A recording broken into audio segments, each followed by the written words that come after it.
All right, so last time we started talking about NP-completeness.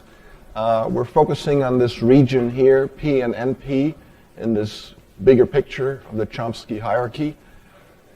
And specifically, we said we're measuring time and comparing determinism to non-determinism. So the whole point of P is equal to NP type questions is whether non-determinism buys you anything extra, but there's a lot of other reasons to study it. It ties together large classes of problems. Together they stand, together they fall with respect to efficiency or solvability in a tractable way. It allows you to transform problems to other problems, and therefore shedding light on the structure of problems and solution spaces. Completely separate problems that we thought never had anything to do with each other. Turns out are very, very tied together. They're almost equivalent with respect to these transformations. And we'll see examples of that. And it decouples the abstract complexity from the actual implementation, whether we're implementing on silicon or on an iPhone or on an abacus or a supercomputer or protein computer like ourselves. It's the same class of complexity. So it's very, very useful. So we revisited this reducibility notion, except now we're putting a timer on it.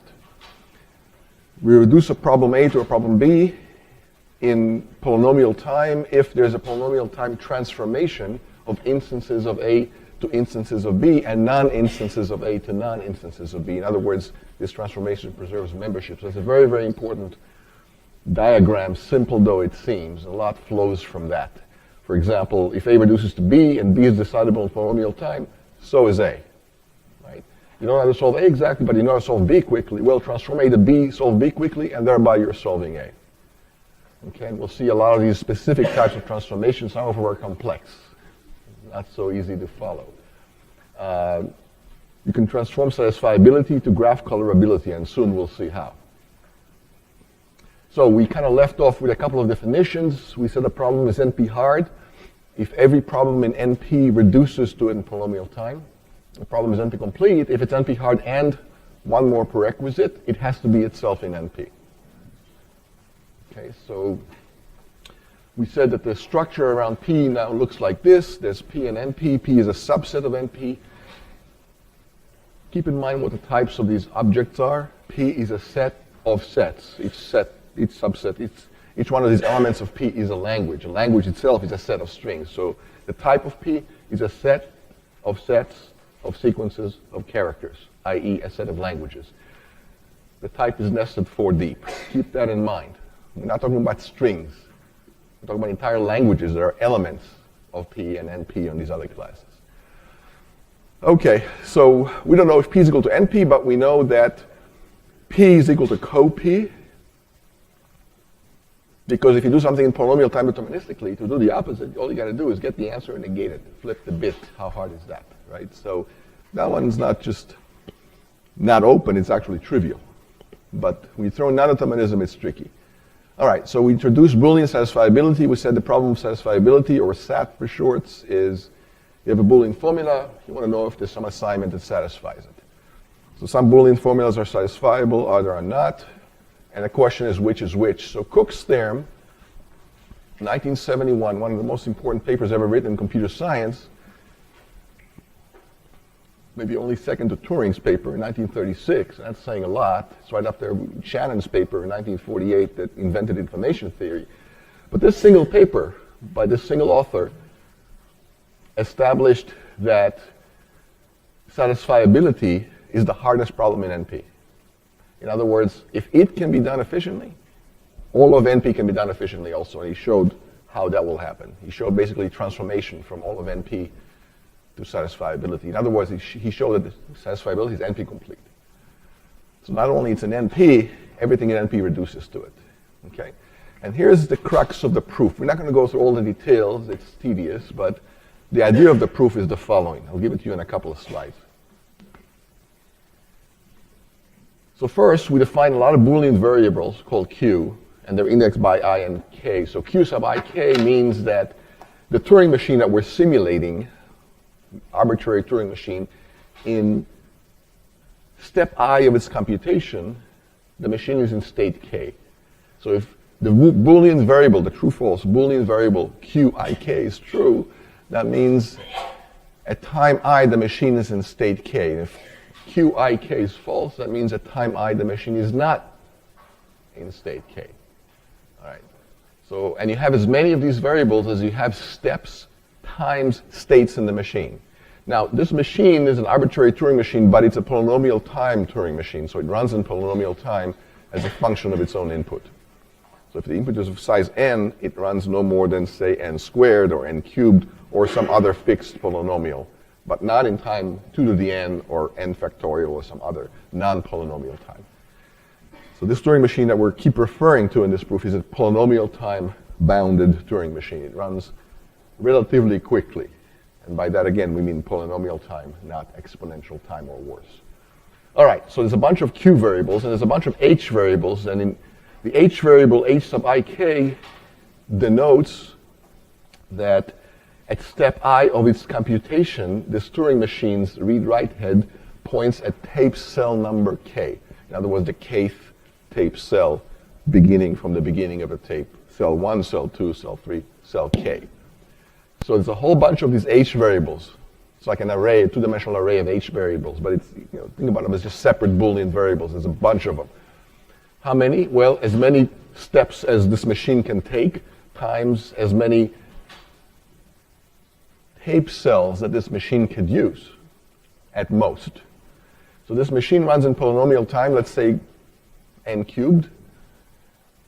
So the highest I can be is, well, n cubed as a function of the input size n, right? And the number of tape cells that it can touch or see or scan during this n cubed long runtime is at most n cubed, because if all it did is rushed over to the right and got more and more cells and wrote on them, mallocked more and more memory, if you will, if you're thinking C or C++, you can only touch as much memory as you have time to touch. So the amount of memory you're going to use is no more than the amount of time you have to run, right? How many get that? It's pretty straightforward. You can't touch more things than you have time to do that.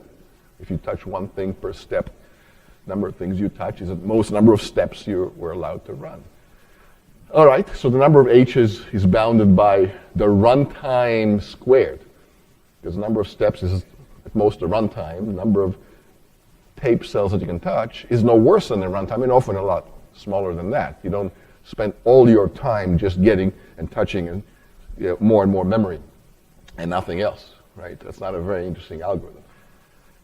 All right, and then you have a bunch of S variables. We're defining a bunch different families of Boolean variables. The third family is the S family of variables, Boolean variables, and it says at step I, this Turing machine will have on its jth tape cell the symbol S sub k.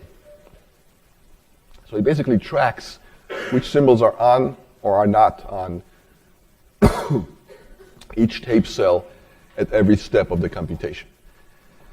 All right, so again, since the machine halts in polynomial time, some polynomial p, we don't care which, is a fixed polynomial for this fixed machine. It doesn't slush around, it doesn't vary, right? So it's cubed or squared or quartic or whatever, fifth degree, but it's fixed for this Turing machine. So whatever that polynomial is, the total number of variables is polynomial also. Again, because I goes from 1 to this polynomial, that's the maximum runtime this thing is allowed to run. It'll stop before this polynomial number of steps.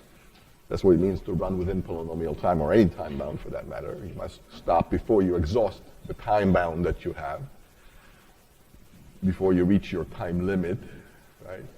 So I goes from 1 to p of n. K is the number of states. At most, k is some fixed constant. Could be large, but for that fixed machine, there's only 17 states or 149 states or a Google states, but it's a fixed constant for that machine. So I times k is still no bigger than this constant number of states times p, which is still p asymptotically, because number of states is constant, constant times some function is still that function asymptotically. It doesn't change the function, not asymptotically it doesn't. But just by multiplying by a constant. So the number of q's is bounded by p of n specifically, n is the input size. And the number of h's, again, same thing, is bounded by I times k, by I can be at most p, k is a constant, so again it's p of n at most, big O, p of n at most h's.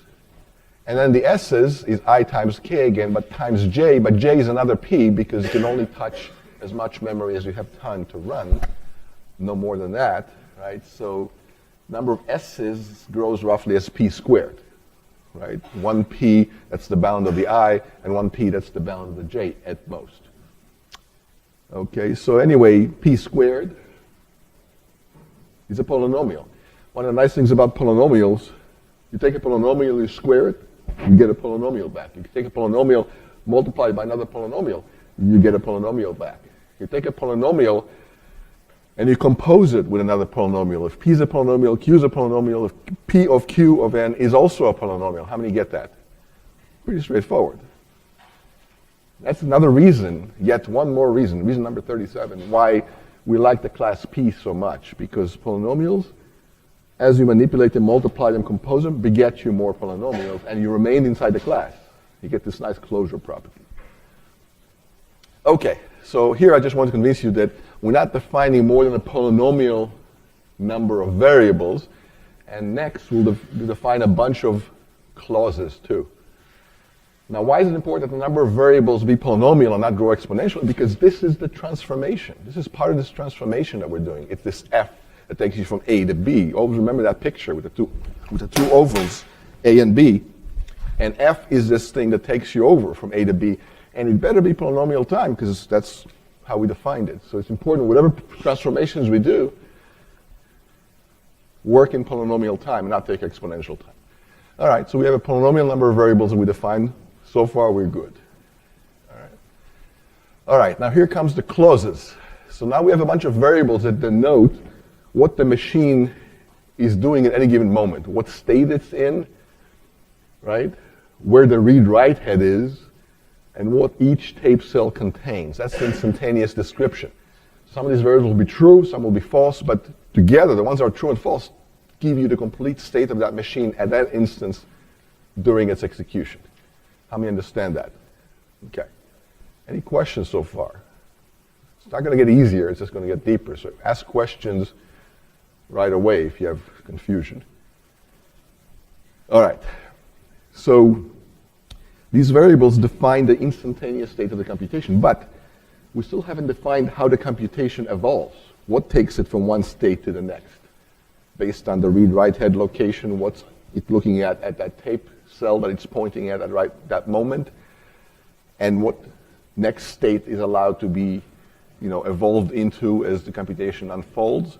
We haven't defined all that yet. That's what the clauses will do. They give you the transformation rules, because not every state is reachable from every other state. You can't just teleport from here to there. You're constrained by what you do. You can go left, you can go right, but you can't just teleport a mile away, figuratively speaking, but also physics speaking in real life. Right? You're allowed certain simple transformations, like taking a step to the left, sitting down, getting up, taking a step to the right. You can't just teleport to the moon. All right, so these clauses, basically, I'm not going to write them all out. It's tedious, but there's a bunch of clauses that say at time I, the machine is in exactly one state. Because see, these Boolean variables tell you which state the machine is in and which state it's not in, but they're not related to each other. So what if a whole bunch of them are turned on and they all say yes? In step 1, the machine is in state 7, it's also in state 13, it's also in state 17, but that may not even be possible. It may not be able to reach that combination of states. So I'm going to have a clause here that says at step 1, the machine can be in state 7, but not in state 1, 2, 3, 4, 5, 6, or 8, 9, 10, and 11. And you're going to have a clause that's with the ands and the ors juxtaposed just right that say that. And you're going to have to say that for each and every possible time and each and every possible state. It's tedious. There's going to be a lot of those. But only a polynomial number. is the point, because there's only polynomial number of variables you're dealing with, and polynomial number of states that you can be in at any moment, and so on and so on. And if you're in one state, you're not in any of the others. Even if you're in 3 states, you're still not in any of the other k minus 3 states, and so on. And you're going to have to spell it all out using Boolean clauses. All right, same for the head locations. If in step 7, the head location is pointing to tape cell number 13, then at step 7, you're not pointing to 14 or 12 or 2 or 37, but you're pointing to that one that you want to point to. So you got to say it all out using some clauses.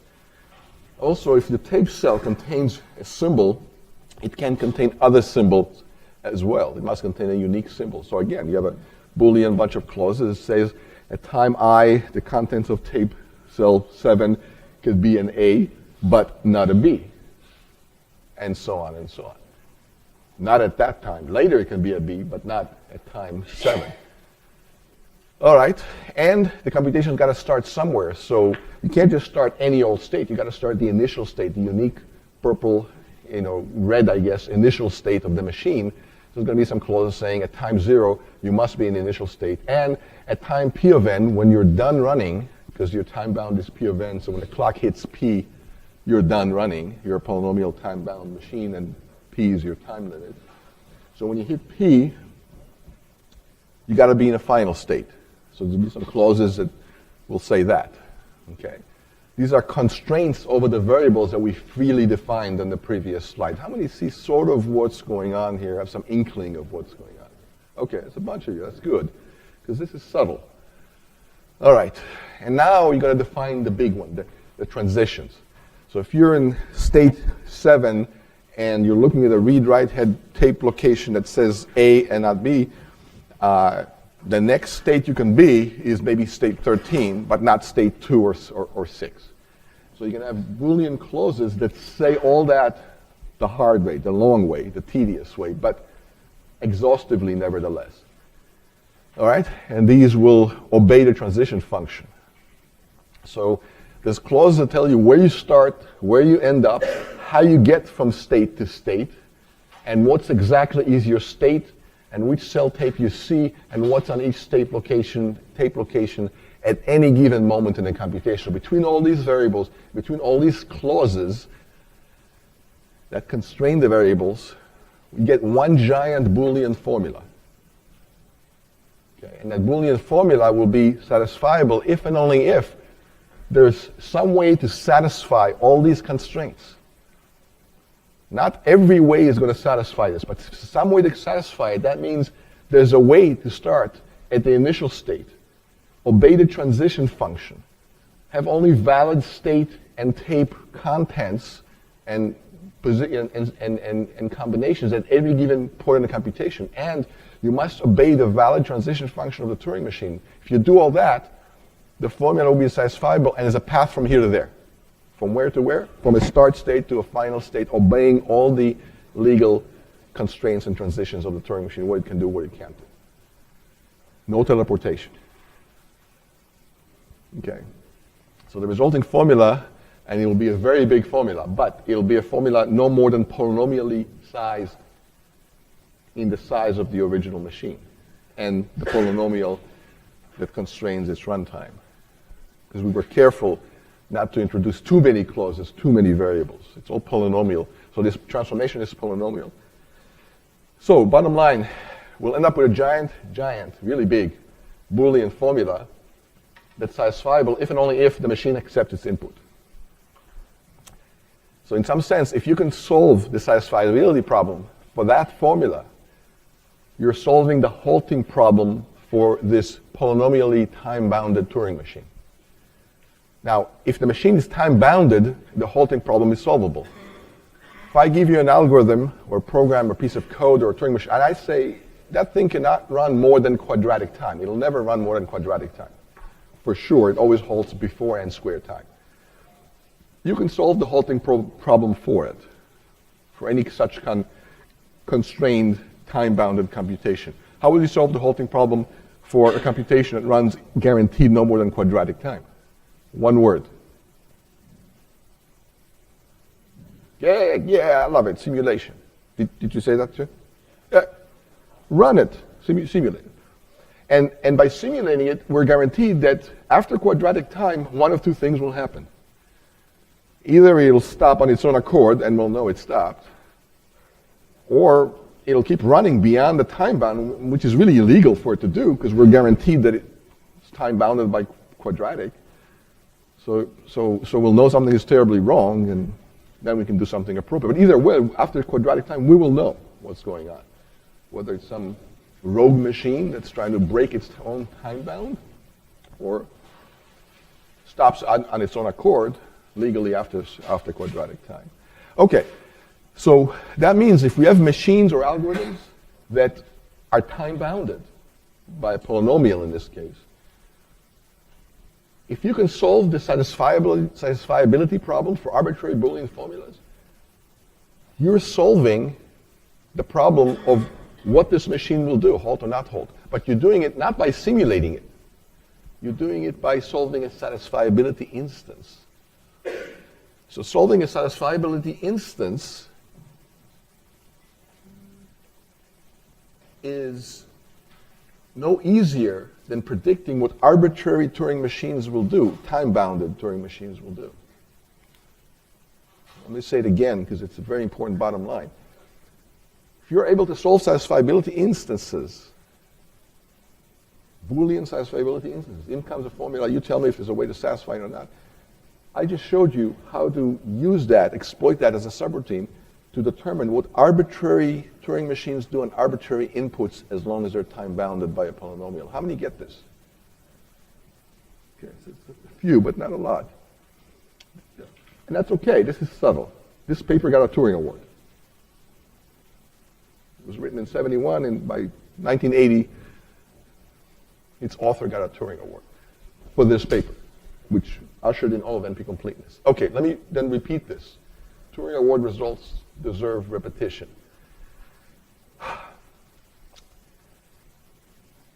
Backtracking.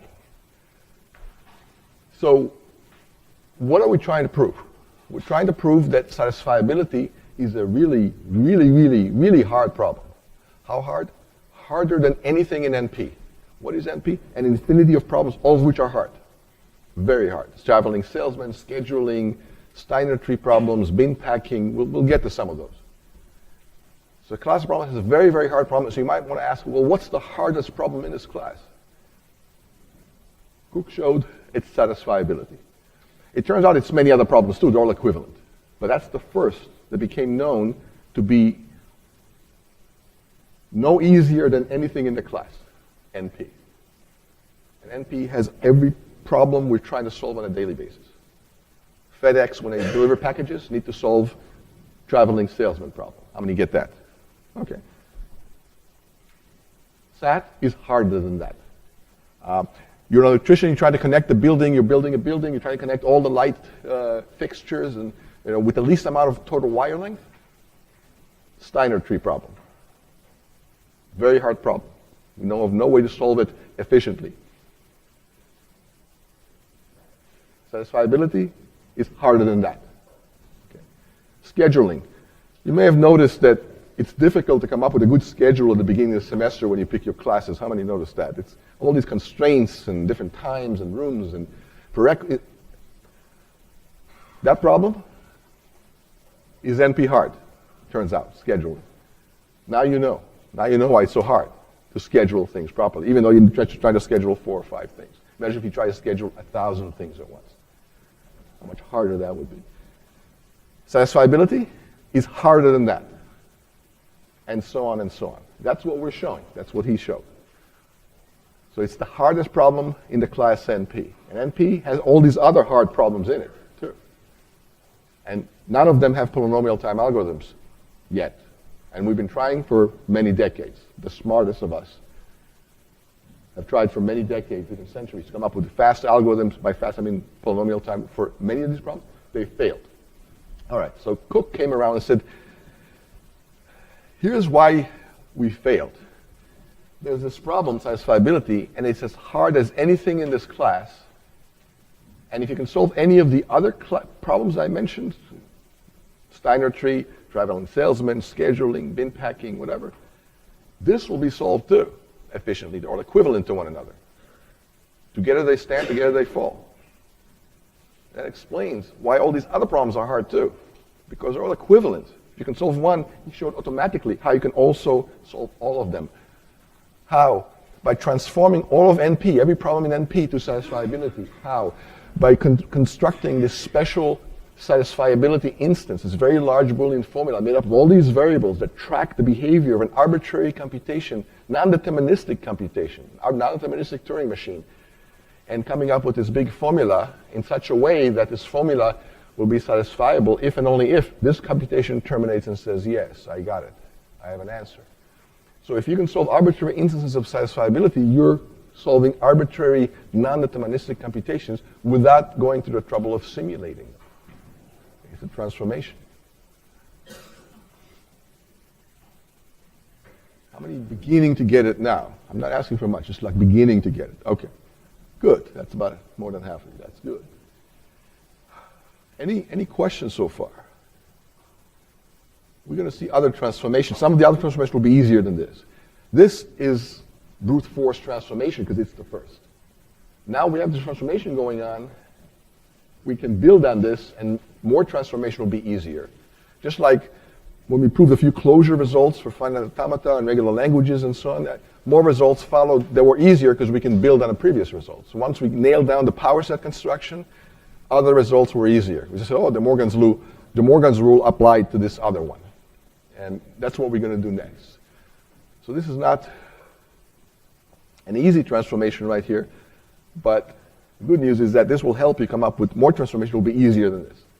It'll be a building block. Yeah. What about satisfiability?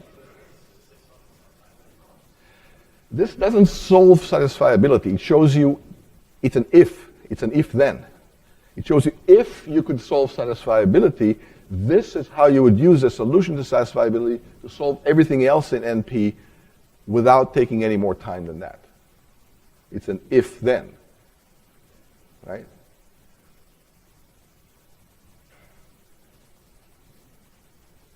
It's like saying, if there will be no violence, the world will be a better place. That's not a solution to violence. It shows you what would happen if there were no violence. It's a promise, it's a hope. It's an if-then. Okay, it's a good question. Any other questions?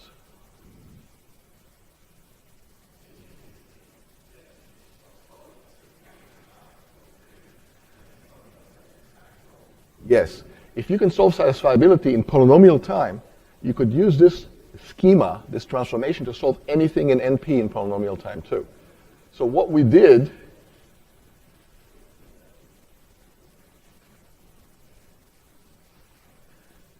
is one of these. How many get that? We just went through one of these. Good. A third of you are getting it. That's plenty given that it's so abstract. We're just introducing that Cook's theorem. Okay, so we took a problem that we didn't know how to solve. Arbitrary non-deterministic computations in polynomial time, deterministic polynomial time. We can't really tell what a non-deterministic machine will do efficiently except by simulating it brute force, but brute force simulation is exponentially explodes. It keeps bifurcating into states, there's an exponential number of possible states at every level of the computation tree, and yeah, you can do all that, but it'll take exponential time. So how do you predict what a non-deterministic polynomial time-bounded Turing machine will do? Well, here's one of those. Now you transform it into an instance of satisfiability in such a way that it preserves membership, and this transformation applies in polynomial time. There's only polynomial number of variables, polynomial number of clauses in Cook's theorem that we went over in the last 10 minutes. So that's a transformation. It's how you transform an arbitrary Turing machine non-deterministic computation, or any non-deterministic computation, could be just a program, into a Boolean formula in a way that this Boolean formula is satisfiable if and only if that computation halts. And if you have an efficient algorithm for B, you have an efficient algorithm for A. It says so right here in the theorem. We already proved that. Any questions about any of that? So this is the abstract schema of what we just did, and this is a specific instance of it, Cook's theorem.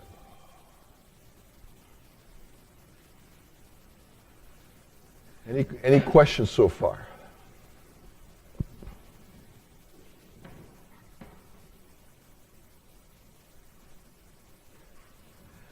Okay, so a bit of history about this. So this theorem was actually independently proved by two guys, independently, separately. They didn't know each other until 10 years later. One was Stephen Cook, which I mentioned. He was a professor at Berkeley.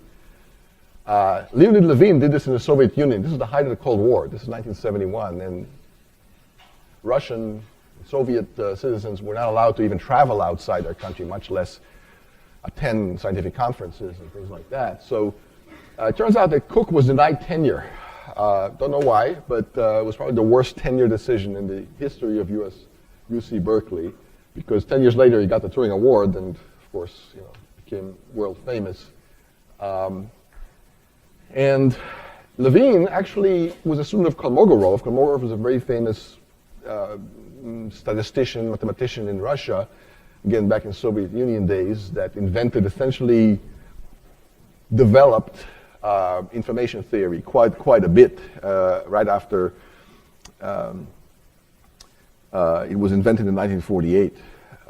So his paper, he also published it right around that time, but his paper was written in Russian. And in those days, you had to pay the journal by the page. And rubles, weren't very easy to come by, still probably aren't by most Russians. So there was a pressure to reduce the size of the paper as much as possible, condense it. And he condensed it, and his paper was only like 1 page long, one and a half pages long. And it was very hard to understand, even if you spoke Russian, and the paper was in Russian. So it was obscure paper, only published in Russia, not in the West, because of the Cold War. The Iron Curtain blocked scientific progress and exchanges. And so he didn't get the credit, but now we call it the Cook-Levin theorem, now that we know that he also did it independently. But for many decades, actually, Cook got all the credit for it. And still, we call it Cook's theorem, but really it should be the Cook-Levin theorem. All right. So there's another kind of way of thinking about non-determinism, and we already alluded to that. How do you solve satisfiability with a non-deterministic machine in polynomial time? The height of a tree, non-deterministic tree has to be polynomial time. The width is not going to be polynomial, but it doesn't matter, because non-determinism, as long as there's a path to success, you're good. How many remember that? Path to success, you're good. That's non-determinism. If there exists a way to change states and finally get to some final state, then you're good. So another way of looking at it is like a guess and verify. Basically, at every point you guess a Boolean value for the first variable, then the next step, guess a Boolean value for the second variable. Yeah, so you're branching 2 ways at every step. It's like a big binary tree. And at the end, when you guess all n variables, that's the height of the tree n. The width of the tree is 2 to the n, but that's irrelevant. The height of a tree is n. So in linear time, you can take a bunch of guesses and then verify that your guesses worked by plugging into the original formula all your guesses when you get to a root. And if the answer is, yeah, it satisfies, you've checked, you just says yes and you stop, and you report the answer and you win. And that's a linear time satisfiability algorithm, but it's a non-deterministic algorithm. How many get this? Okay. So another way of thinking about non-determinism is sort of a series of guesses. There's a way to guess, but you got to verify, because if you take wrong guesses, you can't just raise your hands in victory and walk away like you won the lottery because your guesses were wrong. So you make sure you reach the right series of guesses. That's where the verification comes in. That's why you got to verify, not just guess. Right. So usually, non-deterministic algorithms are trivially easy that way. But the fact that they're not deterministic makes them very hard to implement deterministically without exploding exponentially. Because a power set construction, doesn't really work. It's not just a state set; it's the contents of the tape or the memory. And even if it was a power set construction, even if that worked, which it doesn't, but even if it worked, it's still exponential. right? Number of states can explode exponentially if you go through the power set construction, because all subsets of states become superstates, and there's a 2 to the n of them if you have n states. So, but that's kind of an alternative way of looking at NP or non-deterministic algorithms, is kind of a guess and verify approach. So if you allow non-determinism, solving satisfiability is easy. At every state bifurcate 2 ways. One of them, the next variable is equal to true. One of them, the next variable is the same variable is equal to false. And you go with that and pick the next variable, next variable, next variable. After n steps, you will guess for all the variables. And if there's a way to correctly guess, you win. So that's a linear time algorithm. Non-deterministic linear time. Deterministic, we don't know how to do it in any polynomial time, never mind linear. Okay, so here's Cook's paper, or at least the first page of it. 1971, one author, and he says, right out of the gate, he says, it is shown that any recognition problem solved by polynomial time-bounded non-deterministic Turing machines can be reduced, it's a magic word, to the problem of determining whether a given proposition formula is a tautology. Satisfiability is what he means by that. So, right, the first sentence of his paper says exactly what he means, and he knows what he's done. He knows that he reduced all of NP to this one problem, satisfiability, which means it's the hardest problem in all of NP. He identified the hardest one. How do you identify the hardest one when there's an infinite number of problems? You can't possibly compare them pairwise. There's an infinite number. You can't even look at each one individually. There's an infinite number. But he's done that nevertheless. So it's a monumental achievement on several fronts. One, he was able to identify the hardest problem in a large class. Even if the class only had a few problems in it, that would still be monumentally hard. Because how do you compare hardness of problems? You can compare hardness of algorithms for problems, but not for the problems themselves. This is for the problems themselves. This is the hardness of the problem, not the hardness of an algorithm for a problem. I hope you can appreciate that subtle difference. And he's done it for an infinite class. And he's identified the hardest problem, and that explained a lot of things that unfolded over the last century or so. Why it's so hard to solve problems in this class. Why we couldn't solve traveling salesmen for decades, even though we tried real hard. Even why we couldn't solve scheduling, and why we couldn't solve Steiner tree problems and bin packing. Because they're all as hard as satisfiability. They're all NP-complete, it turns out. So it's not a unique problem. There's nothing special in retrospect about SAT.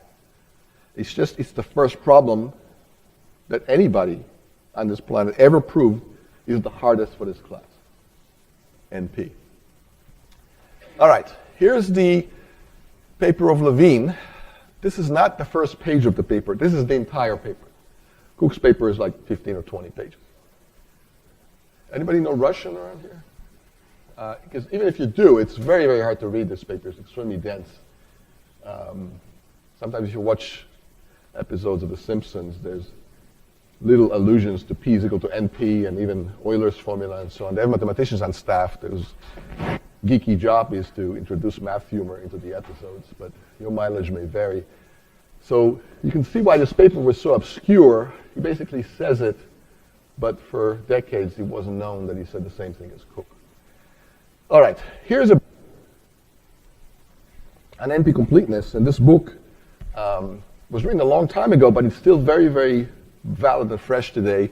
It's on the class website for extra credit. You can peruse it, but it has a definitive guide, encyclopedic guide to NP-completeness. It lists hundreds of NP-complete problems, including SAT, but many others. Gives you an idea of what kind of transformations go around, gives you references to the literature and different reductions. And so this is a cartoon from the book. So this cartoon basically illustrates one of the many benefits of studying NP-completeness. And here's this benefit. This could save your job one day, get you promoted instead of being fired. So pay attention. In the old days, if your boss says, or your company, or whoever, Google, in the old days it was AT&T, or whoever said, here's a problem, work on it, solve it for us efficiently. So you'd say, okay, fine, I need 10 people and, I don't know, $100 million budget and a whole division of, computers and support staff, and I'll give it a try. So all this time passes, you spent the $100 million, you go back to your boss, And the boss says, where's your solution? He says, I couldn't find it. But you spent $100 million? Yes, I did. You kept hundreds of people busy? Yeah, we couldn't find it. So your boss now is at a quandary. He doesn't know if he just wasted that money away or did nothing for a few years or took the money to the Bahamas or to Vegas. Who knows what happened. But it's not very credible that you really, really tried. All right, that was before Cook. After Cook, here's the new scenario. You say, yeah, I spent a lot of time and money on this, but I wasn't able to solve it. However, I was able to show that this problem is NP-complete. Now your boss can't fault you for not solving it. They can't say, well, you're not smart enough to work for us, or you squandered our money, or whatever. Because when you prove it's NP-complete, you're essentially proving it's the hardest problem in this entire class of problems, none of which could be solved efficiently by thousands of very, very smart people for almost a century. So the fact that you couldn't do it in a few weeks or even a few years doesn't say anything bad about you. And the fact that you proved it's NP-complete says something great about you. Now you can explain why you couldn't solve it from a mathematical point of view.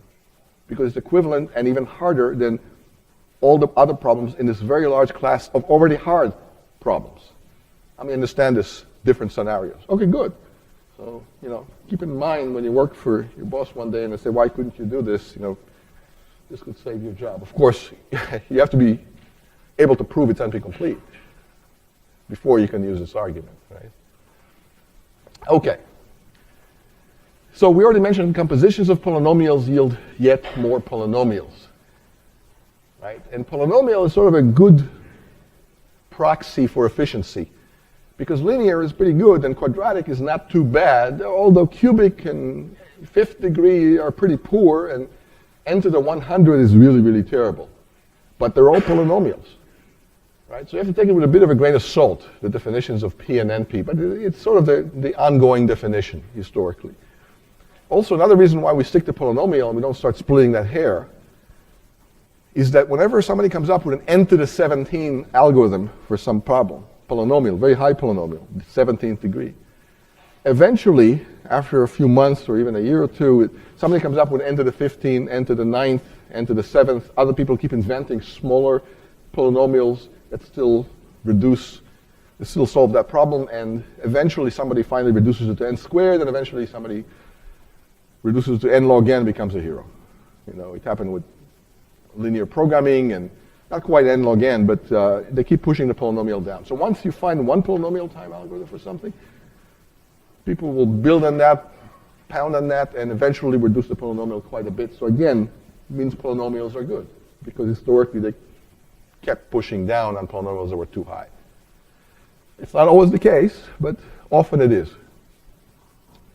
All right, and I already mentioned that P and NP are computation model independent, which means it's the same class for cellular automata, for billiards, for biological computers like us, and for Boolean circuits like the ones in our iPhone, and for supercomputer, and for abaci also, and all sorts of simple, like counting on your fingers. P and NP are the same class if you're just doing computations with fingers.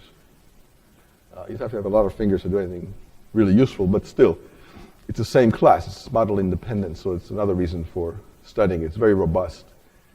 And of course, we mentioned that the Clay Institute for Mathematics put $1 million prize on it. There it is. And just so you don't think they're all impossible problems, one was already solved. We mentioned that by this Russian guy, Perelman, who refused the $1 million and also refused the Fields Medal that he won based on this solution too. Interesting character. But, it's doable, and there's the problem still open. P is equal to NP. What does that mean? Can you do anything that can be done in non-deterministic polynomial time?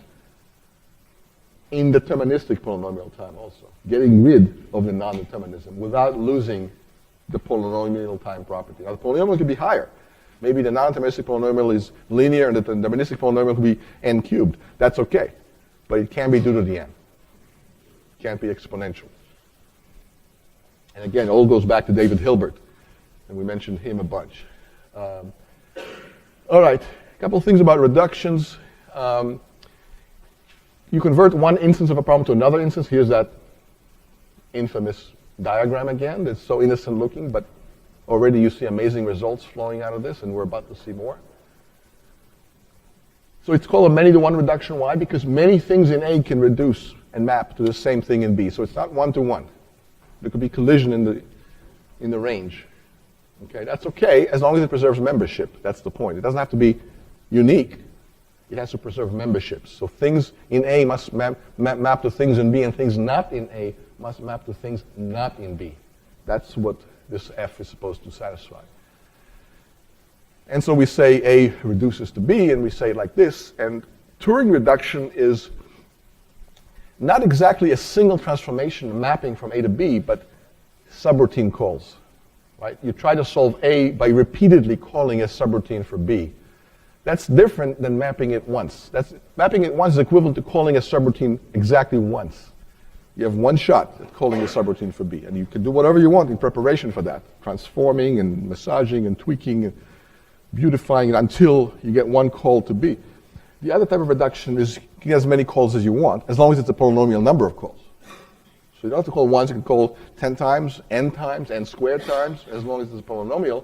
You're still solving A with a polynomial amount of calls to B, and if B is polynomial, composition of polynomials is polynomial, and you're still good. You're still operating in polynomial time. That's called a Turing reduction.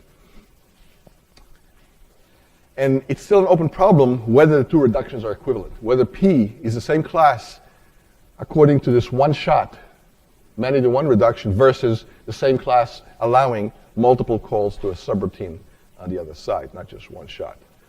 So that's yet another open, this is kind of a meta problem about P and NP. Still open, very difficult to address. But usually we go for this guy, many-to-one reductions, if we can muster it.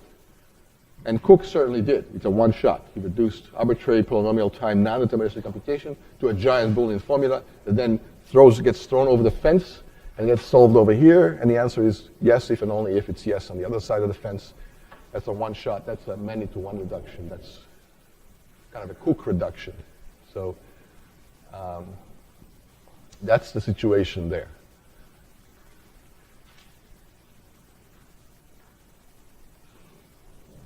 And sometimes it's called a Karp reduction because Karp did the same thing. We're about to discuss Karp's paper as well. All right, ready for some more reductions? And these will be a little easier because we've done the heavy lifting on this brute force reduction directly from Turing machines. Now we can reduce things from other things that we already know are NP-complete. Why? Because if you have a transformation between two things, and you have a transformation between something and this first thing of this other transformation, you can compose the two transformations, and now you have an end-to-end transformation. How many get that? And it'll still be polynomial time. Because polynomials, when you compose them, still beget you more polynomials. So let's give you an example of that. So 3 CNF. So now we're looking at satisfiability, except it's a restricted form of satisfiability. Instead of having arbitrarily large clauses, we're going to have clauses of size 3, no more than 3. Only 3 variables per clause. Right? Here's 3 variables, here's 3 variables. They're short clauses. So you might think, well, if the clauses are so short, maybe it's easy to solve it. Because if the clauses were all of size 1, if you only allowed 1 variable per clause, it'll just be a bunch of ands. How many get that? And if I give you a bunch of ands, a big formula that's a bunch of things anded together, how can you tell me if it's satisfiable or not? What's your algorithm? How efficient can you do it? I'll give you a hint. You can do it very efficiently if the formula is just a bunch of things anded together. Yeah, so you can set all the variables to true, and the whole thing will be true unless there's a little bit of a catch here. Who can see the catch?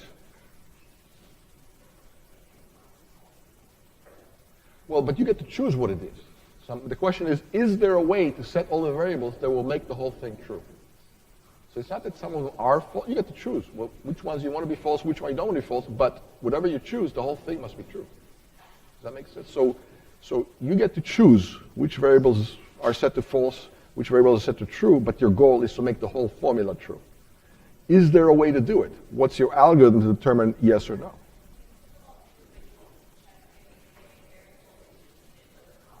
Yeah, this is the complement issue. Is that what you're going to say? Yeah. So if all the variables are completely different, sure, there's a way to set the whole formula to true. Make all the variables true and you're done. And if one of them is negated, make it false, so the negation will be true, and then you're done again, except If you have a variable x, and later in the formula you have x bar, there's no way to make x bar multiplied together, ANDed together. There's no way to make that true. Because if x is true, x bar is false, and the whole thing will be false because it's an AND. If x is false, x bar will be true, but x is false, so the whole thing ANDed together is false again. There's no way to make it true. So you have to check for a variable in its negation. But that's not hard to do. How many see you can check for a variable in its negation very quickly by scanning the formula? Yeah, you can do that very quickly. There's nothing exponential time about that. All right, so if you reduce the clause size enough, like to 1, it becomes a trivial problem. So where does complexity explode from clause size 1 to clause size arbitrary? Is it clause size 2, at clause size 3, at clause size 17? Who knows? You want to test that boundary to see where you have a phase transition.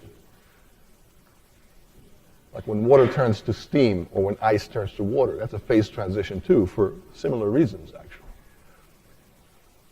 Okay, so it turns out that the phase transition happens between 2 and 3. If you have 3 clauses per formula, too bad, it's already NP-complete. So it's not just the arbitrarily unconstrained formula problem is NP-complete.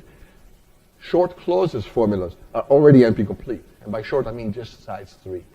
We're about to prove this. So how do you prove this?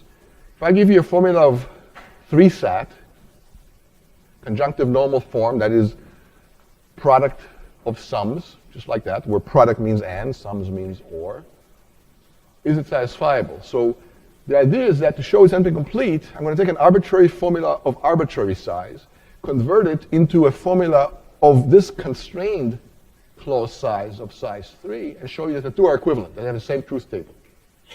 If they have the same truth table, one is satisfiable if and only if the other is satisfiable. How many believe that? If they have the same truth table, it's the same formula, right? They have the same properties. They're just maybe written differently, but they have the exact same input-output behavior as a function or a formula. All right, so here goes. Take one of the clauses of the long claused formula. Right? So here's a long clause, x plus y plus z plus u plus b plus w. Say it has 6 variables. And you can make it longer, it doesn't matter. I'm just going to show you a general technique. And we're going to convert it into a shorter clause formula. It's equivalent. You're going to get more clauses, but all the clauses will be of size at most 3. So you can have the x and the y sure enough, but add a new connector variable a in red. Right? And for this a, put the a prime over here and take the next variable, put it z, the next variable in line, and then put another connector b that's separate from the a, that's why it's green and not red. Take the next variable u, next connector, and then this is the last 2, so put the last 2 in, you're good. Now, why is this formula here equivalent, has the same truth table as this formula there? Well, let's see why this is satisfiable if and only if this is satisfiable. This one is satisfiable if and only if at least one of these variables is true. At least the x is true, or the y is true, or the z is true, or the u is true, and so on. That makes the whole thing true, because it's a big or. If x is true, that's enough to make the whole thing true. Why? Because if x is true, this whole clause will be true, because it's an or. So make the a false, and then a bar will be true, which makes this whole clause true, which means this clause is already true because the a bar is true, because the x is false, because the a was false, because the x was true. So make the b false, make the b prime therefore true, and then that's enough to make this whole clause true, because the b prime is true, no matter what these are. So make this false, which makes this true, so makes this place true. So the whole formula is true. How many get this? All right. So if x was true, that's enough to make the whole formula true. Which is saying the same about this formula here. Now, what if x was false, but y was true? Well, if y was true, this y will be true. Then this could be false, doesn't matter. This clause is already true. So make that false, which means we can make that true, which means this whole clause is true, which means you can make that false. This will be true. See, the connectors will propagate out the fact that one of the variables was true. How many get this? Okay. So this formula is satisfiable if and only if this formula is satisfiable. And how much bigger is this formula than this formula? How many more variables are there here than here? Because it's got to be polynomial at most. because it's a polynomial transformation. This is the f. How many get that? This is the f in this A going to B through f, this abstract diagram. So the transformation better be polynomial time. How many more variables are there here in this transformed formula than in the original longer clause? Take a wild guess. Give it to me asymptotically. I don't care about the exact answer. Big O of what? Let's say there's n variables here. How many variables are here, are in this new formula as a function of n? It's an easy question. Take a wild guess. 2n, yeah, roughly. Right? Because you have all the original variables, right? X and Y and Z and U and V and W. Those are all there. That's already n. Plus, you got roughly n colored variables connecting all these clauses. One new variable per clause, maybe with the exception of the last clause. Right? So maybe you have one less. So roughly at most 2n and really maybe 1.5n or whatever it is. But it's linear. How many see linear? Good, that's the important observation. So it's big O of n. So it didn't even blow it up quadratically. And even if it did blow it up quadratically, that'd still be okay. That's still polynomial. And it didn't even do that. It kept it linear sized. A bigger constant, 2, 1.5, but linear size. So what have we done here? We showed that if you have a formula with arbitrary sized clauses, you come up with an equivalent formula with only short clauses, 3 each at most.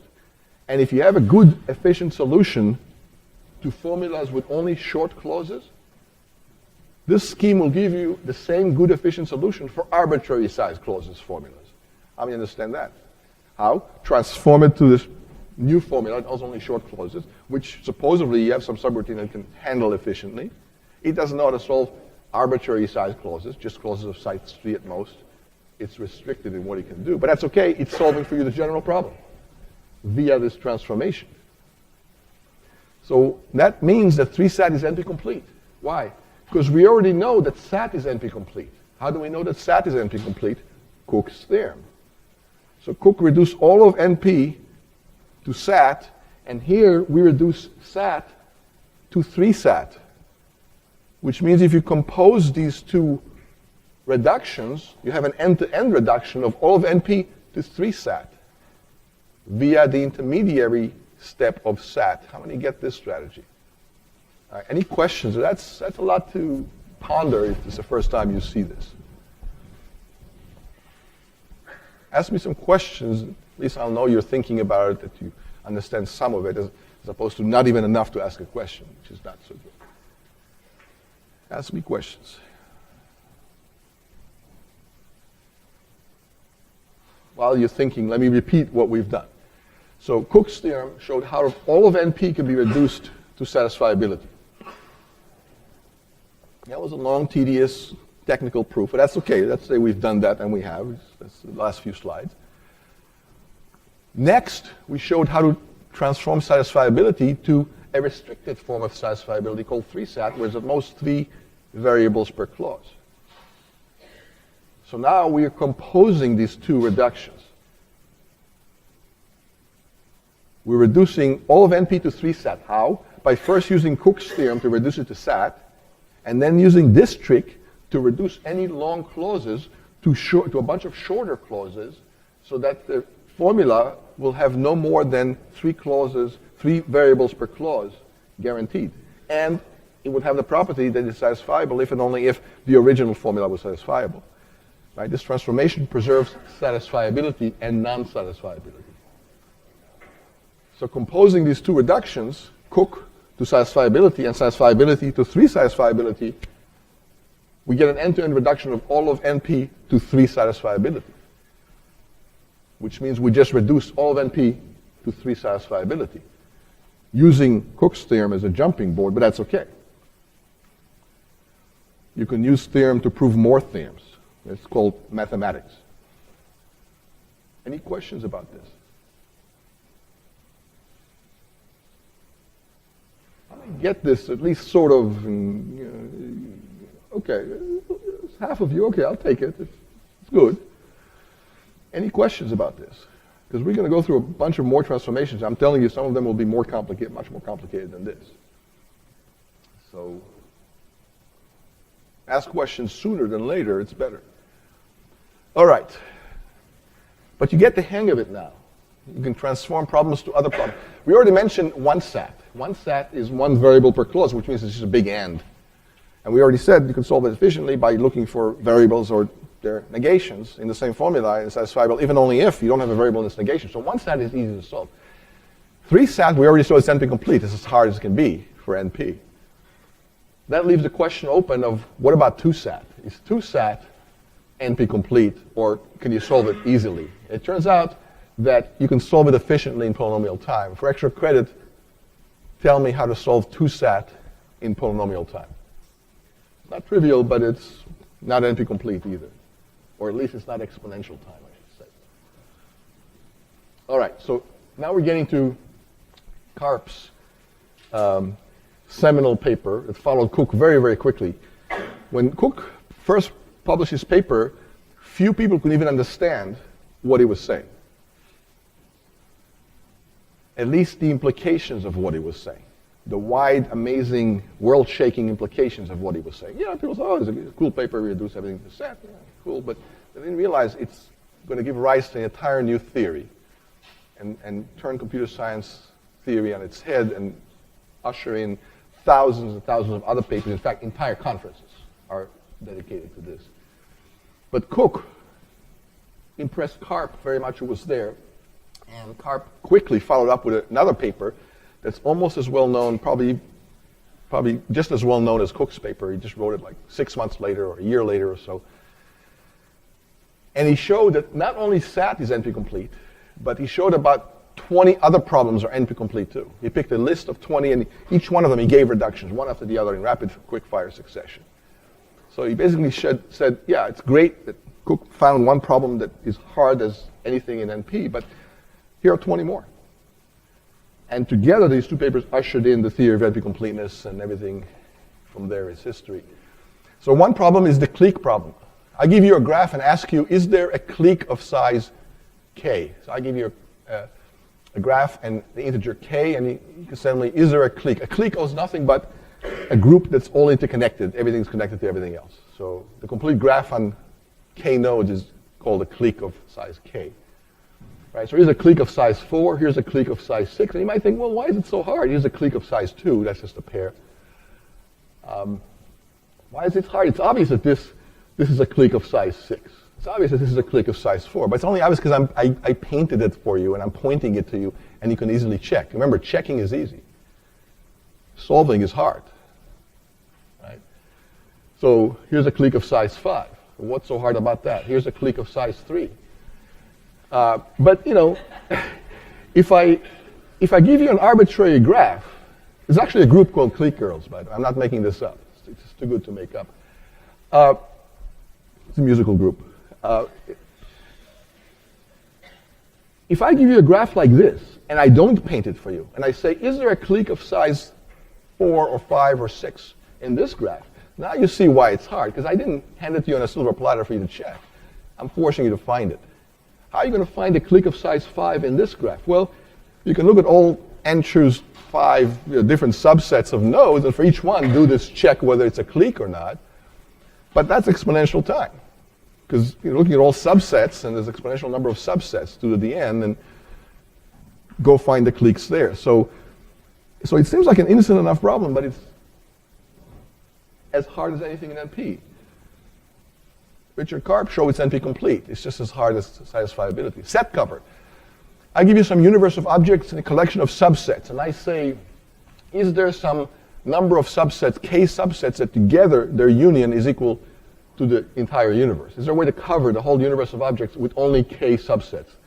So for example, here this discrete example, there's 12 objects denoted as dots, and the subsets are this subset of 4, this subset of 4, this subset of 5, this subset of 2, this subset. Is there a way to cover this with only 3 subsets, or only 2 subsets? It's not so obvious, and for larger subsets, it's not easy. So that's the set cover problem. That's a cover set, which is different. But when I use Google, sometimes funny things come up, and By funny, I mean your mileage may vary. Hamiltonian cycle. I give you a graph, and I ask, is there a way to traverse this graph with one continuous path, ending up where you started, such that you touch every single node once, and exactly once. Basically traveling salesman, without looking at cost. So here's a graph, and the red path is a Hamiltonian path. These other edges are not used, but they're still there. Okay, so is there a Hamiltonian path here? It turns out there is. And in general, it's quite difficult. It's NP-complete, in fact. These are problems that Karp showed in his famous paper that are all NP-complete. Another problem, graph coloring. We already mentioned this. I give you a graph and I say, is there a way to color the graph using no more than k colors? And even if k is 3, is there a way to 3-color this graph? By coloring, I mean no two adjacent nodes must share the same color, right? No two neighbors must have the same color. But other than that, you can use whatever color scheme you want. Turns out it's NP-complete. Again, you might say, well, why is it so difficult? You know, it looks pretty obvious that there's 3 colors will suffice for this graph, and 3 colors suffice for this graph, like that, and 3 colors suffice for this graph too. There it is, 3 coloring. It doesn't break the rule that no two neighbors must share a color. But in general, if I give you an arbitrary graph, it's very, very hard to find a coloring, even if one exists. Or conversely, it's hard to prove that one doesn't exist if it doesn't. And there's entire books written on graph coloring. This is just the top 5 books that, I found when I made this slide up, but there's entire books written on this one problem, how to color graphs. And all these problems are very, very useful, very ubiquitous, very practical. Companies need to solve this every day. In fact, you need to solve them every day, whether you realize it or not. Like traveling salesperson, when do you need to solve an instance of traveling salesperson in your personal life, for example? I'll give you an example.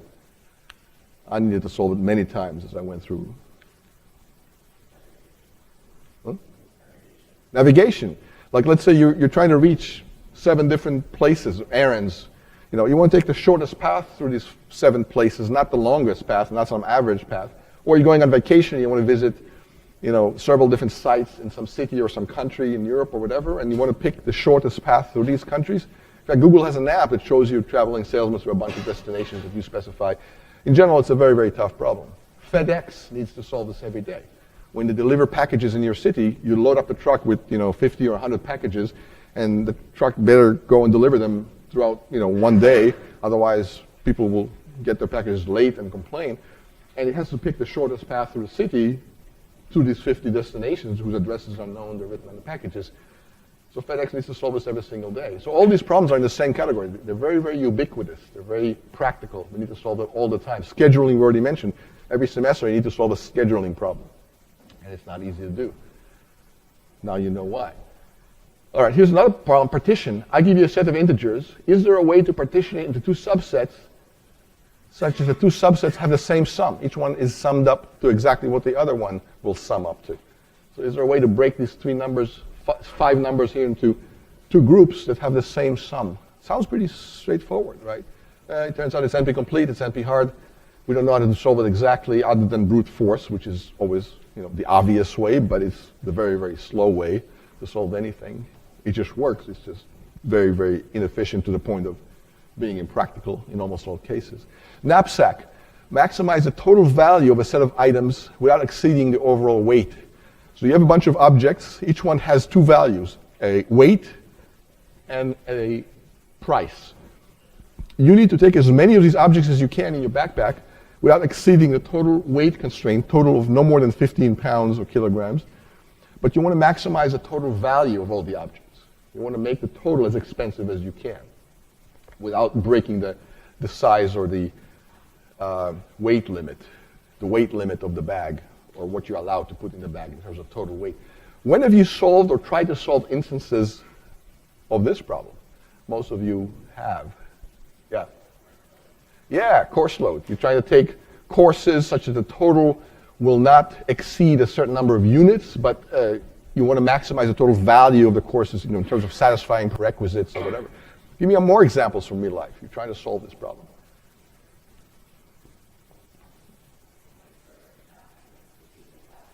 Yeah, grocery shopping. If you take a bus or bike and you can only carry so much weight with you, what would you like to buy that has the greatest total value? It doesn't have to be monetary value necessarily, but it could be. It could have some utility value to you, what you need the most, without breaking the limit of what you can carry.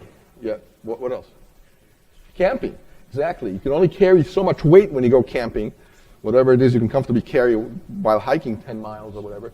So you better take the greatest value collection of things. By value, I mean, again, not necessarily monetarily value, but survival value or utility value, things that will help you the most, or even save your life potentially if you get stuck or get in some trouble while you're hiking, without exceeding the total things you can carry. If your house is on fire, and you have only a few minutes to get out of there, it's a slow fire, and you want to save your stuff, but you can't save all your stuff because you have many tons of stuff, including furniture, and so you want to only take as much as you can carry, but take the most expensive, most valuable things to you, like jewelry and cash and things that have sentimental value or whatever. The value doesn't have to be monetary, it could be sentimental or some other value, but again, same problem as before. If you're traveling, you come up to a counter and your suitcase, all of a sudden you see it weighs 70 pounds, not 49.9 pounds, like the weight limit in airlines is 50. So you have to jettison some stuff. What do? You have a weight limit of 50. You have a bunch of stuff inside. Well, what are you going to throw out? What are you going to leave behind? Your diamond ring? No, because that's very little weight but very high value. You want to maximize the value of what remains in the suitcase. To throw away the cheap stuff that you can easily replace, it's almost worthless, right? It's fluffy but heavy, perhaps. If you're going to fly United, they may have other problems, but that's, you can't solve that here. So again, entire books written about this problem, knapsack problem. Very, very ubiquitous problem. Bin packing, what is that? You have a bunch of bins and a bunch of objects, and you want to put the objects into the bins, and all the bins have the same limit, right? So it's represented here by length. So you have these little, lengths of material, and the bins are all certain length high, and so it's really a one-dimensional bin packing problem. So the problem is to minimize the total number of bins necessary to completely put all the objects into the bins, and you can put in whatever combination you want, right? You can swap them around and play with them around, as long as you minimize the total number of bins. Again, it seems like pretty straightforward problem. It's NP-complete. It's one of the problems Karp showed is NP-complete. And there's three-dimensional versions of it and two-dimensional versions of it, and FedEx needs to solve the three-dimensional version where you stuffing objects that are like boxes into a bin. The bin is like a truck, or a container, a shipping container. And when you move apartments, you're trying to actually solve this kind of problem. How many realize this? What are you trying to minimize when you move, say? Maybe the total number of boxes necessary to pack all your stuff. So you're exactly solving a three-dimensional version of this bin. And Tetris is actually a real-time 2D version of this problem where there's actually a time constraint. So it's one of the reasons Tetris is so interesting. You're trying to solve a very general problem. There's also physical analogs of Tetris. It's not just video. And there's also real shelves where you can rearrange them. These are all different components in a bin packing way. So the form factor of the object you try to put on there can change. So this can store, say, a wine bottle, but if you put it sideways, it can store a bunch of smaller trinkets. It's interesting. Very cool application of bin packing. Anyway, all these are NP-complete, and next time we'll prove for some of them that they're NP-complete. Not all of them, but this is Karp's paper. All right, see you then.